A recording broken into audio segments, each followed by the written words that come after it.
مساكم الله بالخير والعافية وحياكم الله مستمعين الكرام. مرحبا بكم في حلقة جديدة من برنامجكم اليومي صوت الجالية. كانت بالأمس حلقة مثل ما نقول حماسية وحامية الوطيس، وسنعود إلى نفس الموضوع بإذن الله خلال الأسبوع القادم لكثرة الاتصالات والمشاركات وطلب عرض الموضوع مجددا، والذي كان الموضوع أمس يتحدث عن العنصرية والطائفية. موضوع حلقتنا اليوم هو أبنائنا في المدارس أو بين قوسين الهاي سكول والانحراف والتقليد الأعمى. كونوا معنا بعد هذا الفاصل القصير.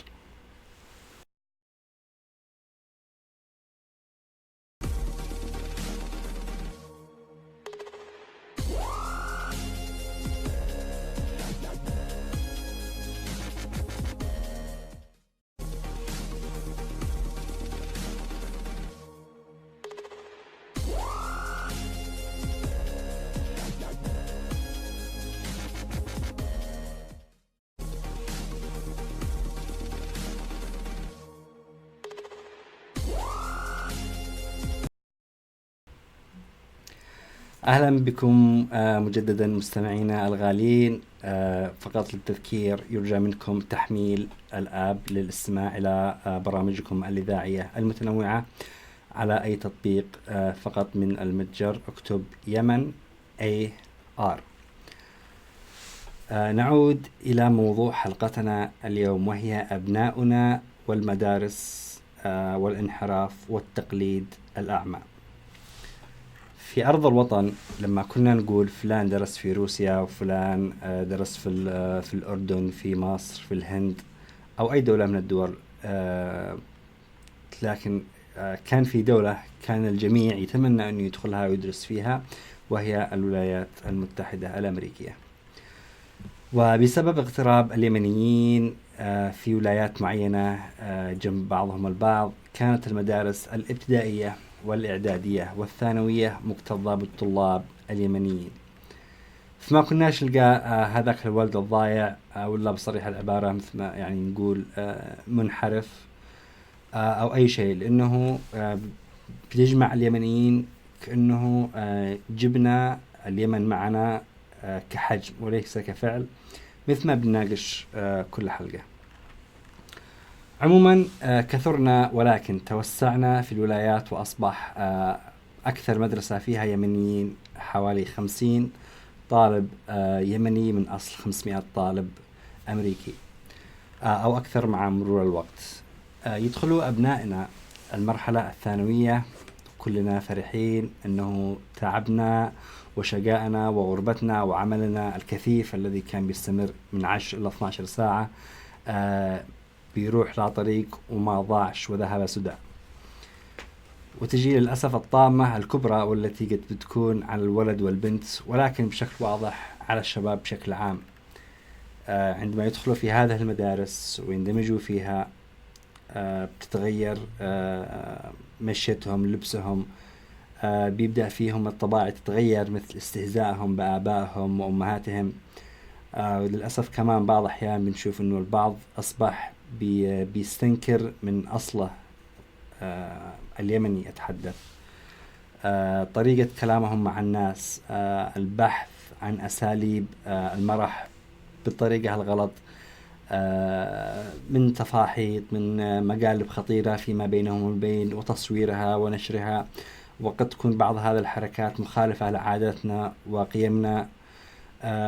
خرجات الليل، كل هذا بنلقاه أكثر بعد التحاق أبنائنا بالثانوية، والذي بيصبح فيه الولد يعني في سن المراهقة.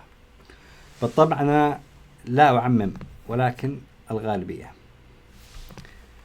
من خلال استفساراتنا لعدة أشخاص، منهم من انولد ابنه ورباه هنا في أمريكا، وما بين الذي دخل ابنه دراسة يعني على دراسة الثانوية، يعني درس الابتدائية والإعدادية في اليمن، يعني وشب وترعرع في اليمن، بس دخل على بداية الهاي سكول.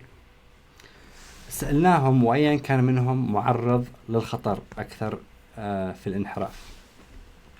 نجيبكم على هذا السؤال بعد هذا الفاصل القصير.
عدتم وعودكم أحمد بإذن الله مجددا للتذكير للاتصال والمشاركة عبر البرنامج. يرجى الاتصال على الرقم 510-455-3322.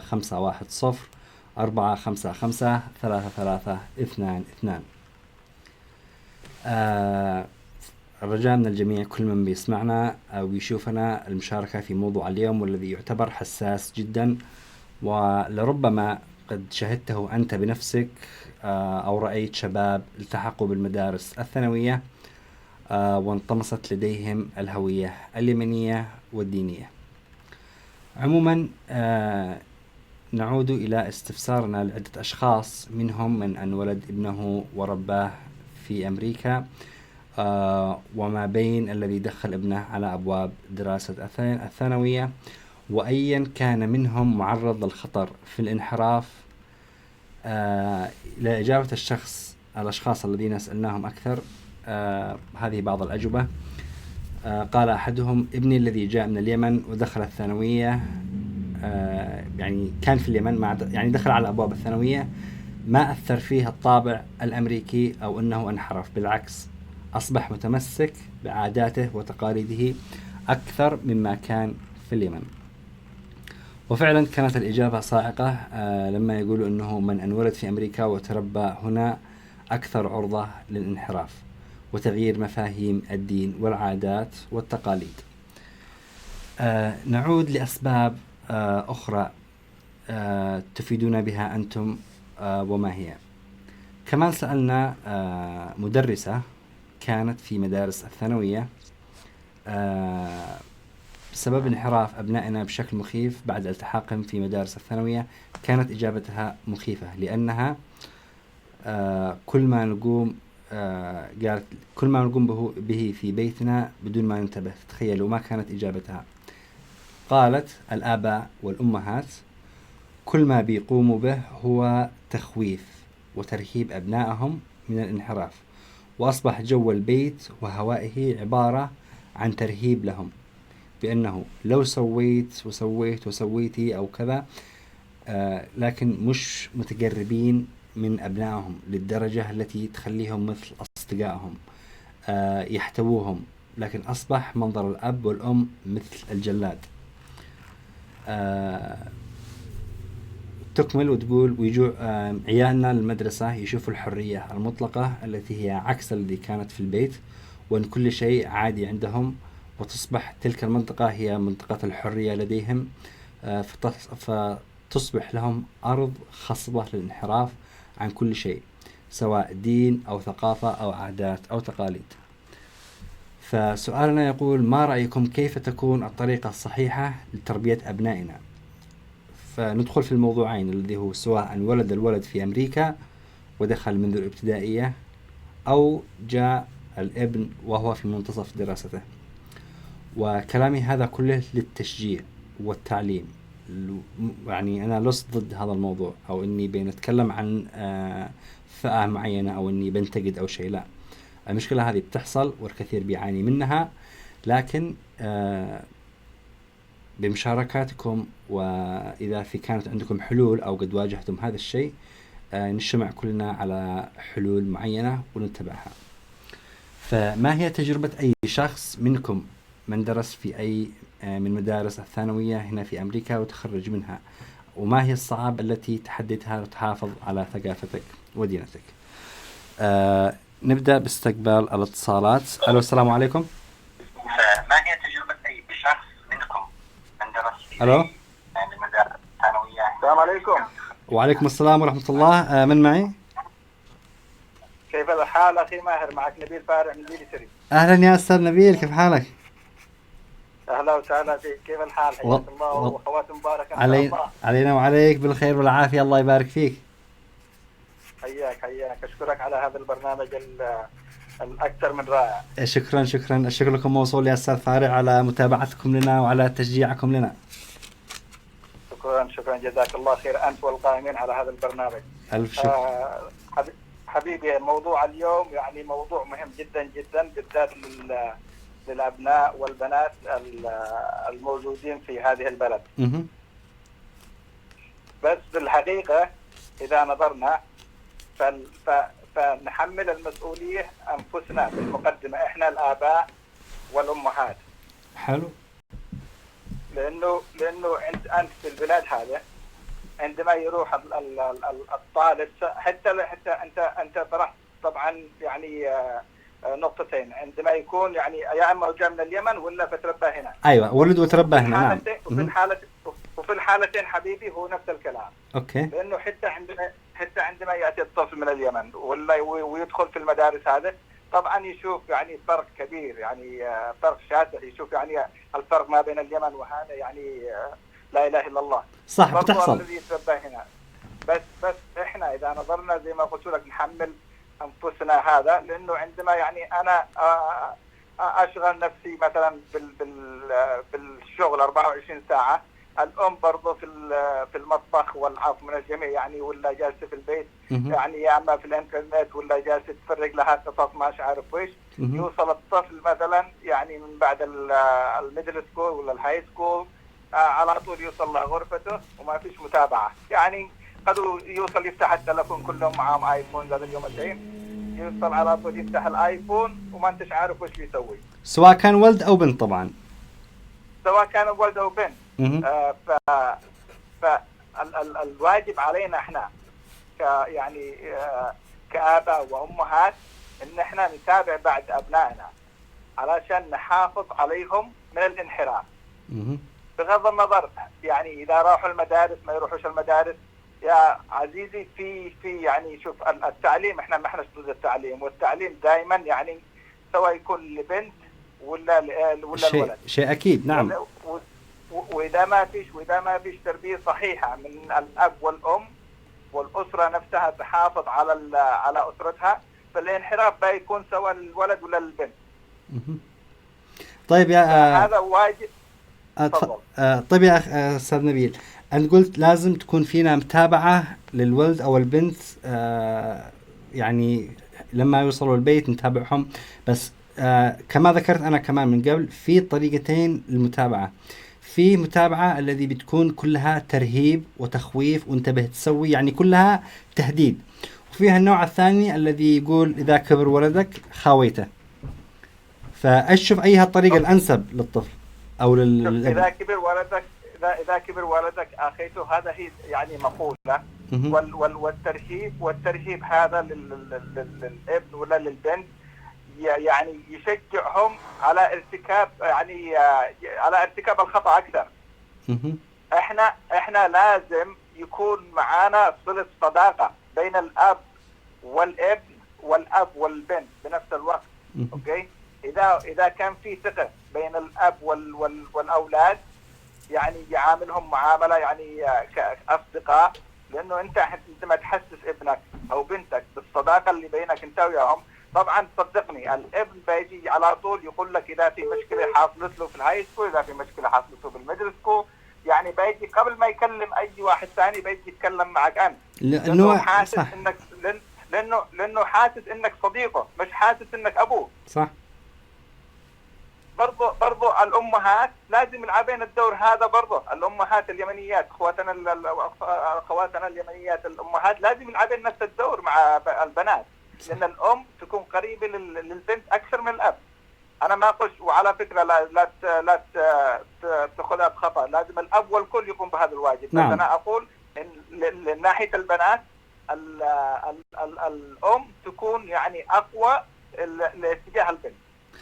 بس بهذا ما يمنعش ان الام كمان بعدين تشارك الاب في المشكله، لانه بعض الاحيان بنشاهد انه الام بتشوف خطا بنتها، لان بنتها بتثق في الام اكثر من الاب مثلا في بعض الاحيان، بس الام بدورها بتحاول ان تغطي المشكله وبتحاول تحلها بنفسها، وبعض الاحيان الحلول هذه بتزيد من المشكله اكثر. طبعا هذا غلط، انا ضد هذا برضه. انا ضد ان الام تكون يعني كما تقول يعني خزنة اسرار للبنت. يعني عادي تكون خزنة اسرار للبنت بس بحدود. اوكي. في اشياء كثيره لازم الزوجين انهم يتفقوا عليها، الاب والام انهم يتفقوا عليها لمصلحه الابناء. نعم. وهذا يعني اللي لازم هذا شو معناه، يعني يوصل رساله انه الثقافه لازم تصل الى الاباء والامهات قبل ان توصل الى الاولاد. اكيد بالفعل صح، هذا المفروض انه الاب يعني تكون فيهم الثقافه والتوعيه عشان يطلعوا جيل ناجح ان شاء الله، وربنا يوفقكم ان شاء الله. والعفو منك حبيبي، انا عارف انك يعني وقت البرنامج تبعك يعني قصير، بس حبيت اشارك في هذه النقطتين، وجزاك الله خير انت والقائمين على هذا البرنامج، ويعني كل عام وانتم بالف خير، وتقبل الله منا ومنكم صالح الاعمال حبيبي. وانت بالف خير يا استاذ نبيل، شكرا الف شكر على المداخله وعلى الاتصال. وانت على فكره منور البرنامج حبيبي. الله ينور عليك يا استاذ نبيل، شكرا. مع السلامه يا غالي، مع السلامه. الله معك، مع السلامه.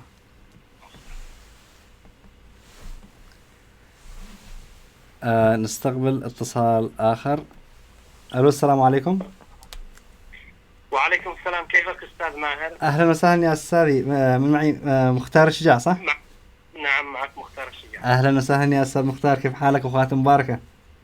علينا وعليك، كيف حالك وكيف كل طاقم الإذاعة؟ والله الحمد لله كلهم بيسلموا عليك. الله يسلمكم جميعا، وأشكرك في الحقيقة، وأشكر برامجك الناجحة والمواضيع الهادفة التي بتناقشها يوميا. لكم جزيل الشكر أيضا يا أستاذ مختار على متابعتكم لنا. الله يجزيك كل خير. طبعا موضوعكم اليوم عن موضوع الدراسة في الجامعات. نعم. عفوا الدراسة الثانوية. الدراسة الثانوية والانحراف والتقليد الأعمى. نعم، بالحقيقة هذا موضوع هادف. أولا أنا أعمل كمسؤول شؤون الطلاب في الاتحاد العام اليمني الأمريكي في كاليفورنيا.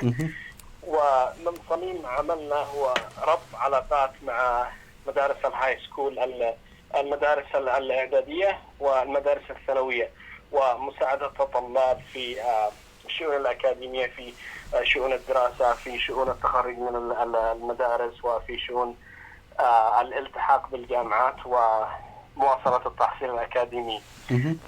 أيضا برامجنا ليست فقط لا تقتضي على المساعدة في التحصيل الأكاديمي فقط، برامجنا أيضا تربوية، نعمل على مساعدة الطلاب وربطهم باللغة العربية والقرآن الكريم. نعم. كونها أصلا من صميم الهوية الدينية والثقافية بالنسبة لنا التي لا يمكن التخلي عنها. فمثلا اليوم كان من أهدافنا أو عفوا من ضمن برامجنا كان هناك مسابقات القرآن الكريم نعم. تمت بحمد الله اليوم في صالة السلام. نعم. وبصراحة والله كان برنامج جميل جدا، ونشكركم على هذا المجهود. نعم أشكرك. نعم، فزي ما ذكرت هو جزء من برامجنا التربوية الهادفة التي تخص اللجنة الطلابية واللجنة الثقافية في الاتحاد. بالنسبة للانحراف، أولا نحن نعيش في مجتمع يا أستاذ ماهر تغلب عليها المادة، وقد يتبادر إلى ذهن كثير من الطلاب أن بما يرونه من تخلف لكثير أو للأمة الإسلامية بشكل كبير، يرون أن هذا أو يرجعون سبب هذا التخلف إلى سبب تمسكنا في الدين، لأنه هو أصلا في الأخير ليس ملوم، لأنه يعيش في مجتمع تغلب عليها المادة، وليس هناك ربما لا يكون اهتمام من الآباء أو الأمهات أن يسجلونه مثلا في مركز تحفيظ قرآن أو لغة عربية، فهو لا يعرف إلا الواقع الملموس. فلذلك الجهد الكبير هو ملقى على عاتق المسؤولين في المجتمع. أقول مثلا الاتحاد العام، وأيضا الوالدين الآباء والأمهات، هذه من أولى أولوياتهم. أقول لأبناء الجالية خصوصا الرجال، قبل لا تفكر تستثمر في البورصة، في الريل استيت، في أي شيء، في أي مشروع، استثمر في أبنائك وبناتك. جميل. صح. استثمر فيهم، فهم أفضل استثمار، ولا يمكن لأحد أن يحصل على مردود أكثر مما يحصله من أبنائه وبناته. فهم في الحقيقة من يرفعون رأس الشخص، وهم في الحقيقة أكبر استثمار يمكن أن نحصل على أكثر أي شيء. ثانيا أنا أريد أن أترك فرصة للمتصلين الآخرين. أريد أن أقول أن كل واحد ينبغي أن يكون نموذج لأبنائه وبناته. لا تستطيع أنك تدخن في اليد اليسرى ولو ضربته كمثال وتضرب ابنك في اليد اليمنى، فلذلك يجب عليك أن تكون مثال يقتدي به أبنائك وبناتك. وقد عجبني قول الشاعر، قال مشى الطاووس يوما بعوجاج فقلده بمشيته دنوه، وينشأ ناشئ الفتيان فينا على ما كان عوده أبوه. فالأب والأم هم النموذج، هم المرايا، وهنا مرايا يعني جمع مرآة، التي ينبغي أن تعكس تصرفات خلقية وتصرفات تنبثق من الدين الإسلامي الحنيف، وتصرفات تليق بأب وأم من أجل أن يكونوا نموذج جيد لأبنائهم. ونتمنى ونحن أيضا ندعو لتعاون أبناء الجالية معنا وإلى التعاون معكم في مناقشة هذه القضايا، وإلى التعاون، لأنه في الحقيقة كما ذكرت الطلاب يعيشون في مجتمع غير مسلم فلا يتعلموا. إذا كان عندنا في اليمن يتعلم من جاره، يتعلم من الجو المحيط له الطريق، لكن هنا لا يتعلمون إلا السلبيات، فنحن ندعو إلى تعاون الجميع.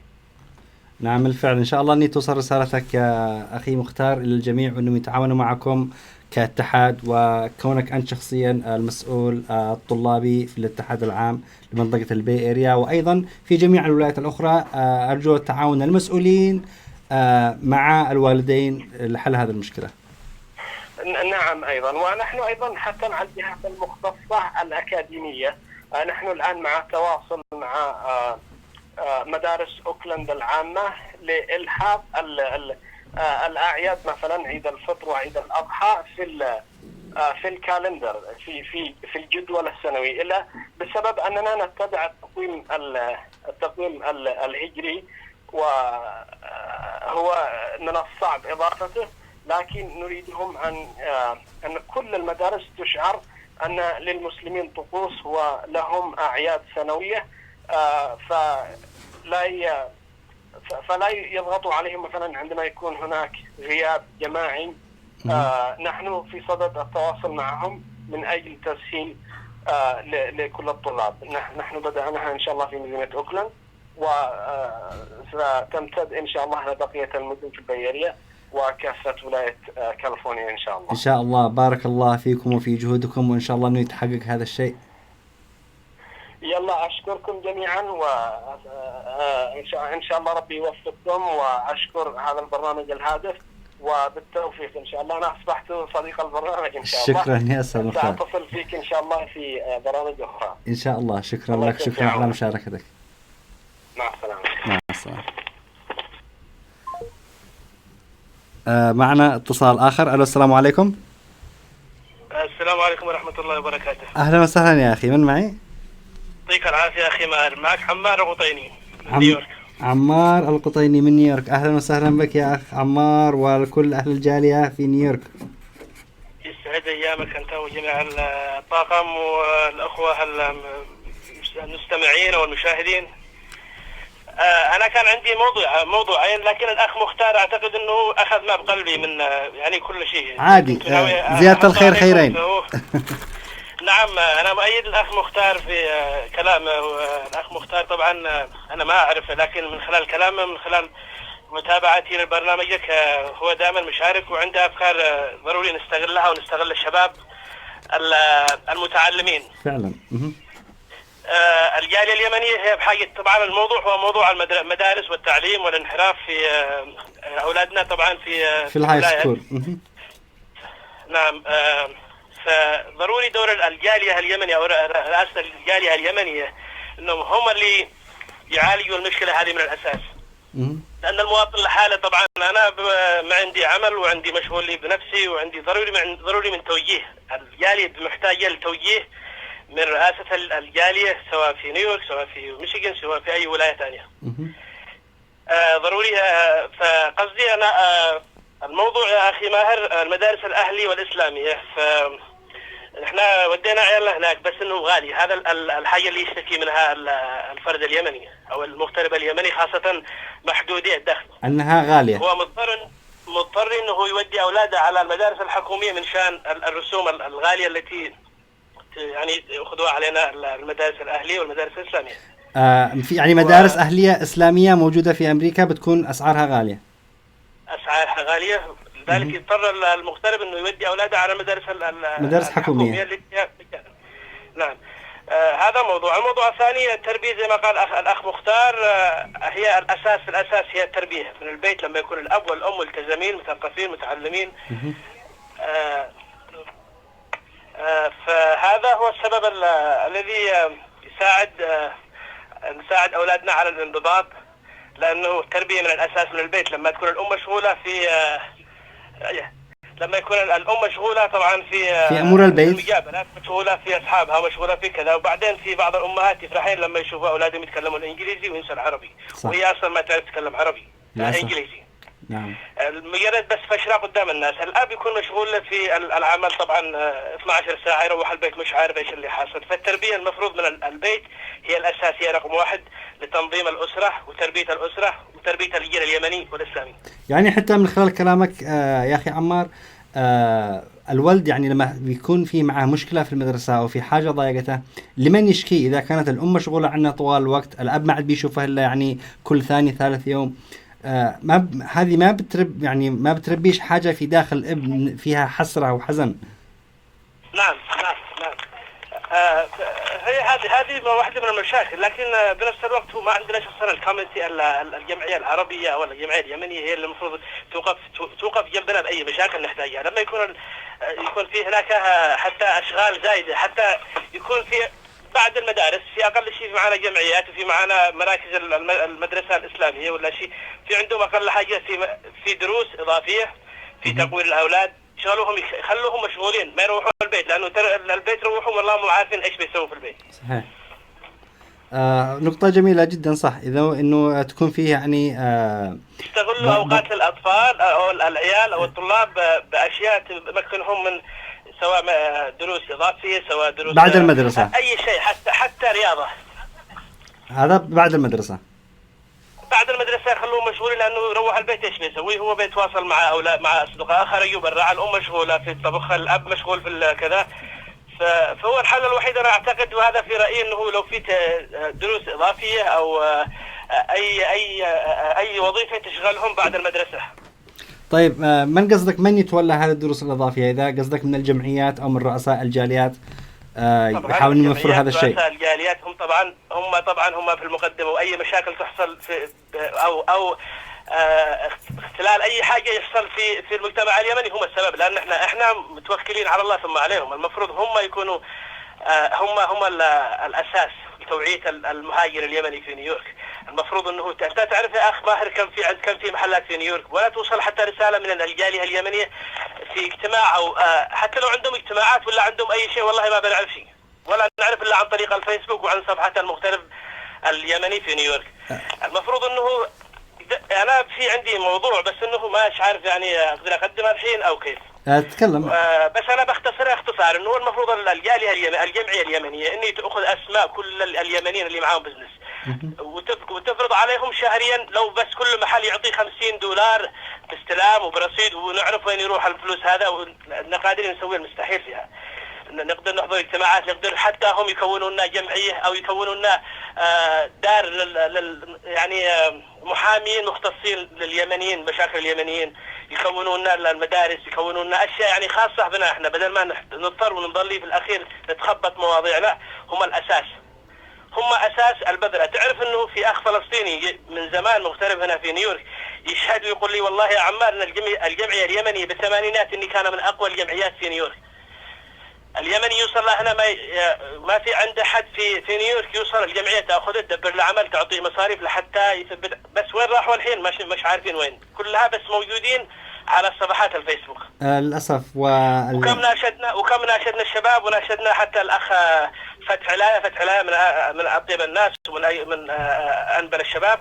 بس فتح علاية محتاج بطانه شبابيه نظيفه متعلمه مثقفه. الاولين هذول يتركوهم لانهم صراحه، انا اقولها بصراحه، خلاص المفروض انهم يجلسوا لهم بالدواوين ويتكلموا لهم بشؤونهم هم. احنا الحين احنا داخلين على انا مش قادر كيف اوضحها لك، بس احنا الحين في نقطة ضروري، في مكان او في نقطة ضروري ان احنا نعامل انفسنا بانفسنا، وان احنا ننتبه على انفسنا بانفسنا. يعني نبدأ من فوق ونحافظ على جاليتنا. هي المسؤولة، الرئاسة الجالية في جميع الولايات هي المسؤولة عن اي شيء يحصل للجالية اليمنية او المهاجر اليمني هنا، لان احنا متكلين على الله ثم عليهم. هم الوحيدين اللي يوصلوا اصواتنا لاكبر الادارات.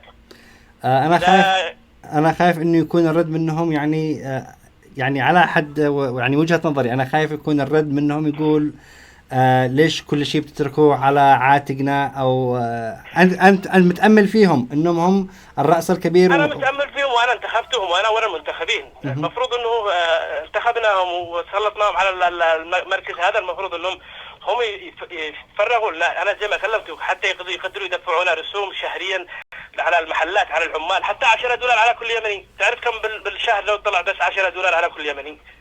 بطلع يعني عشرات الآلاف، وقادرين نفعل فيها الأشياء. نقدر نفعل المدارس الأهلية، نقدر نعمل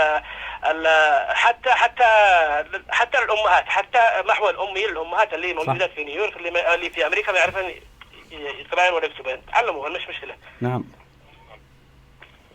وهذا ما أخبرك يا أخي ماهر، هذا هو موضوعي. وشكرا كثيرا لبرنامج الرائع وللشباب وللطاقم ولجميع المشاركين، وإن شاء الله نحن على تواصل دائما إن شاء الله. إن شاء الله. شكرا لك يا أخي عمار، شكرا لك على متابعتك لنا. أوقات مباركة، وإن شاء الله نحن على تواصل بإذن الله تعالى. الله يبارك فيك إن شاء الله. شكرا. مع السلامة يا ماهر. مع السلامة. الأخ عمار بيطلب من جميع المسؤولين ورؤساء الجاليات أولا موضوع التوعية، ثاني وضع حلول جذرية بأخذ تبرعات من أصحاب المحلات، حتى من الأفراد، حتى من العمال، وعمل أشياء. جاب حل كويس إنه ليش ما نعمل برامج بعد الدراسة اللي يسموها الأفتر سكول، تكون فيها حلقات دينية، تعليم لغة عربية، تعليم الأطفال أساليب دينهم، أساليب الحياة الذي إحنا متعودين عليها. ما أتكلمش أنا على الأشياء السلبية، لا، في حاجات إيجابية كثير، وللأسف أصبح أبنائنا الآن بينسوها أو ما بيتعلموهاش من الأصل علشان يحافظوا عليها. أبسط مثال مثل ما ذكر بعض المتصلين، اللغة في البيت. بعض الآباء والأمهات بيفتخروا إنه عيالهم بيتكلموا اللغة الإنجليزية. ما فيش فيه حتى دافع بسيط إنه تكون اللغة الإنجليزية محصورة في المدرسة، وفي البيت يتعلم اللغة العربية. بالأخير لما يكبر عمر الولد يصبح في الهاي سكول، إذا قد كان مجرد من لغته، فما بالك بالعادات الأخرى. أذكر وذكرت وأذكر مجددا أنه ما بنتهمش الكل أو ما بنصبش الكلام هذا على الكل، لا، بالعكس فيه ناس يعني ما شاء الله عليهم عيالهم انولدوا هنا، حتى أنهم بيصبحوا يعني ناس انطوائيين، بس ما شاء الله عليهم أبناء فيهم الأخلاق، فيهم العادات السليمة، فيهم الثقافة العربية، محافظين على دينهم، على صلواتهم، على كل شيء، وناس ناجحين جدا. فما بنصبش كلامنا على أو نعمم إنه الكل يعني معاهم هذا المشكلة وإنهم متسيبين. أكثر الأخوة ذكروا إنه أكثر المشاكل بتكون أو المشكلة هذه بحد ذاتها بتكون من تقصير الأب أو الأم. الأم لما تكون مشغولة أكثر الوقت يعني في عمل البيت أو ما إلى ذلك، الأب يكون مشغول 10 إلى 12 ساعة. الولد يعني خصوصا في السنين في السن المبكر في الدراسة الابتدائية أقرب ناس لهم أهله. لابد أن الأب والأم يتقربوا من هذا الولد، يستمعوا لكل مشاكل، يحسسوه بالأمان، يحسسوه بالصداقة، علشان ما يجيش يوم يعمل مشكلة يخاف أنه يكلمهم. مثل ما ذكرنا قبل قليل أنه بعض الآباء والأمهات بيتجهوا إلى أسلوب الترهيب والتخويف وما إلى ذلك. بيجي على الوقت على الطفل أو الابن بيخاف أنه يصارحهم إذا حصلت له مشكلة، بيكلم أصدقائه الذين هم غير العرب وغير المسلمين، بيحاولوا يشوفوا له حلول من وجهة نظرهم هي صحيحة، لكن بالنسبة لوجهة نظرنا تعتبر خاطئة. لازم متابعة الأبناء من قبل الأم أو الأب. كمان ذكر بعض المتصلين أنه رؤساء الجاليات، المسؤولين في الجاليات، عليهم توعية هذا الشيء، توعية الناس. يعني صح الناس بعض الحين بيلهيهم الشغل، بتلهيهم الحياة عن هذا الشيء، لكن لا، أئمة المساجد كذلك بارك الله فيهم لابد من التوعية في هذا الشيء. في دائما بعد الصلوات، في خطب صلوات الجمعة، لابد من التنبيه إلى هذا الشيء. التقرب إلى الأبناء في كل شيء. سألهم كيف كانت دراستك اليوم، هل واجهتك أي مشاكل، تعرف على أصحابك، على أصحاب ابنك قصدي. في حالة لا سمح الله حصل لابنك مشكلة، وبتحصل كثير، عارف منهم أصحابه، عارف منهم البيئة المحيطة به، عارف كيف تفكيرهم، عارف كيف سلوكهم. وإن القرين المقارنين ينسبوا. فإذا كانت المجموعة الذي بيسيرها الابن أو البنت مجموعة فاسدة، لابد أنك تبدأ تكسر الطريق من ذلك الوقت. ناخذ اتصال آخر. ألو، السلام عليكم. وعليكم السلام ورحمة الله وبركاته. أهلا وسهلا يا أخي، من معي؟ معك صلاح القادري. كل عام وانتم بخير، خواتي مباركة. علينا وعليك بالخير والعافية، الله يبارك فيك يا أخ صلاح. كيف حالك؟ الله يسلمك، الحمد لله ونشكرك. كيف أخبارك؟ والله افتقدناك الفترة الأخيرة. الله يسلمك. تفضل يا أخي صلاح. طبعا موضوع اليوم عن الأبناء والانحراف في الهاي سكول والتقليد الأعمى للشباب والبيئة المحيطة به. والله يا أستاذ، أنا أعتقد إنه أسباب الانحراف يعني في المدارس. هو أول سبب يعني اللي يكون عائق هو التربية التقليدية. يعني كما ذكرت سابقا إنه الترهيب وليس الترغيب. هذا يولد كبت لدى الطالب بشكل عام، أو لدى الطفل أو لدى الشاب. وعندما يعني في سن المراهقة يندمج مع مجتمع أكثر انفتاحا وأكثر حرية وأكثر يشبع رغباته، يحقق أمنياته. فأسلوب التربية اللي هو القائم على الأسلوب التقليدي لا ينفع في هذه البلاد. كذلك أسلوب الرقابة. يعني المفروض في هذه البلاد تتكون علاقة الأبناء بالآباء كعلاقة أصدقاء. يعني يعرف ميولاته، يعرف رغباته، يقوم بتوجيهه، يقدم النصائح، يؤثر عليه لا إراديا، حتى يوجد في الشخص، يوجد في الطالب ثقة في نفسه، وإن هذا الشيء الذي يعمله خطأ. يعني لا أعمل. أوكي، أنا مندمج بهذا المجتمع في إطار مدرسة متنوعة فيها من جميع الأجناس والأصناف. نعم. كيف يا أستاذي؟ قلت لك مثل ما ذكرت انه طالب بيكون في مدرسة فيها من جميع الفئات، من جميع الأجناس، من جميع الديانات، بيختلط فيهم. لا فعلا المشكلة هنا يا أخي الكريم، احنا الآن في إطار ثقافة، سيطبق على ثقافة. مثلا لأن اللغة الإنجليزية أهم لغة في العالم، فلما زي ما ذكرت سابقا انه نفتخر من يكسب اللغه الانجليزيه نطقا يعني عن طريق الاكسنت فهو هنا يكون اكثر حظا في فرص الاعمال وما الى ذلك. ولكن هذا على حساب ثقافتي باللغه العربيه وعلى حساب معتقدي وعلى حساب قيمي واخلاقي. نحن بحاجه الى الحفاظ على هويتنا اللغويه والثقافيه. ولكن في اطار المدارس انا ارى انه الاندماج يعني وهذا شيء واجب يعني ما نقدر نقول يعني نحن نقول بالاول والاخير انا ادرس ابني مش يدرس في اللغه، مستحيل انا اعزل ابني عن هذا المجتمع وانا اعيش هذا المجتمع. يعني شيء لابد منه الاندماج. بالضبط. ولكن فيما انا هناك خطوات فيما انا مثلا زي ما ذكرت لك انه كيف اسيطر على ابني اللا ارادي بدون ما يشعر ان انا بسيطر عليه. هذا واحد. ثاني شيء انا اقدر يعني اوضح له باستمرار وليس انه يعني بالتخويف، باستمرار ان هذا شيء غير مقبول وهذا شيء مخالف لثقافتنا، هذا شيء يعني بالتكرار حتى اوجد لدى الشخص او لدى الشاب او لدى الطفل قناعه انه اوكي لا احتقر الاخرين ان هذا اللي يعملوا به ان الشيء الذي يقوم فيه غلط وانا على صح، ولكن لهم ثقافتهم ولي ثقافتي ولي قناعاتي يعني. جميل صح. اوجد فيه اعتزاز في مرحله يعني احنا نعرف القانون البلاد اذا لم تدرس ابنك في عقوبات وفي مدري ايش واذا اكتشفت الدوله يعني في ضروري ان نعيش في اطار قانون هذه البلاد يعني نحترم القانون ونحترم الاختلافات ونحترم التوجهات، ولكن باكبر قدر ان نحافظ على هويتنا وثقافتنا وعروبتنا ولغتنا في اطار هذا المجتمع. الانحراف هو الذي انا ارى ان في على راسي مثلا لما ادخل المدارس انه في بعض الحصص في المدارس يعني عن اشياء في نظرهم شيء طبيعي في نظرنا شيء غير طبيعي.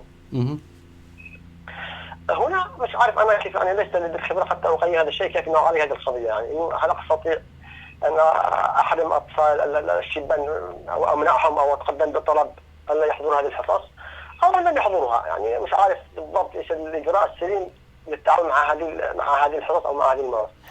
الشيء الثاني انه الدور يعني نحن في حاجه الى هناك جاليه هنا في امريكا او في كاليفورنيا بالاخص الحي السكني متفرق يعني مثلا ما فيش معنا حي اجتماعي مثلا كقريه يعني متجاورين مع بعض كيمنيين او كيمنيين ايوه يعني مثلا انا اشوف في واحد ساكن في الشرق واحد في الغرب ومنزل واحد يعني نبحث عن الارخص والانسب يعني الاوسع مكانا والارخص.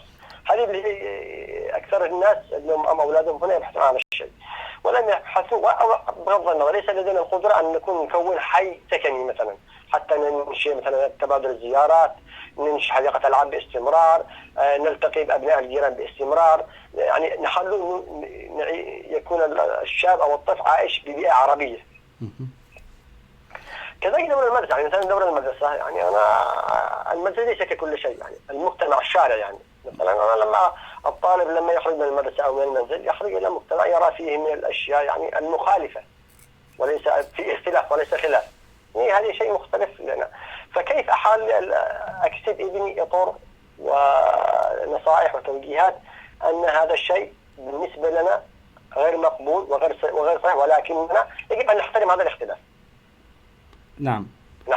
حتى لا نزرع في الطفل او الشاب انفصام او شك او عدم ثقه بالنفس او بمعنى اخر عدم القدره على التحكم الذاتي يعني. احنا نعرف ان الدنيا هي رغبات بشتى يعني حتى على مستوى الملبس والمأكل والى ما ذلك.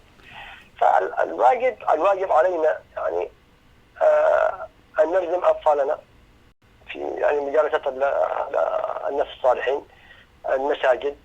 اتمنى ان الجاليه ان تدعم مدارس عربيه في اطار القانون قانون هذه البلاد عن توجيه العطله الصيفيه التي تحصل في ما بين المدارس.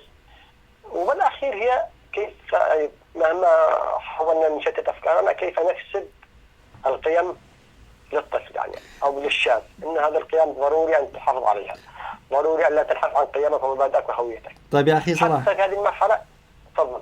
عفوا قطعتك. طيب اوكي تكلمنا عن هذا الشيء يعني كل هذا لابد انه يكون من بدايه الشيء وعاد الطفل صغير. بس هل عندي لك سؤال، هل من الممكن مثلا في سن متأخر من الطفل مثلا بعد 15 سنة بعد أن اكتسب هذه العادة السيئة هل في مجال أنه يتغير أو يصلح من شأنه أو حاجة؟ نعم. سؤال وجيه. نعم يا أخي. شوف في أمور التربية والعمر، والإنسان لما يتطور أو يكبر في العمر ما فيش حاجة اسمها مستحيل.